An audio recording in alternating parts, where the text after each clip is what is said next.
Hi everyone, here we've got HUAWEI Mate 40 Pro, and let me show you how to check IMEI and serial number on this device.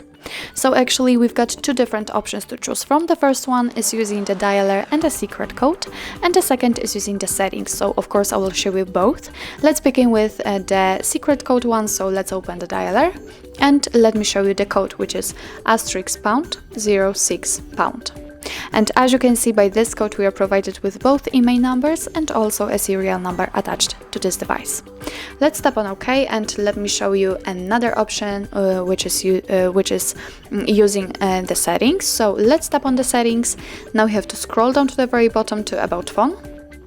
Now let's scroll down again, and as you can see here, we've got both IMEI numbers.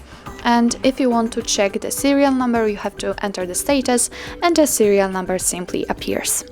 So actually that's all. This is how to check IMEI and serial number in your HUAWEI Mate 40 Pro. Thank you so much for watching. I hope that this video was helpful, and if it was, please hit the subscribe button and leave the thumbs up.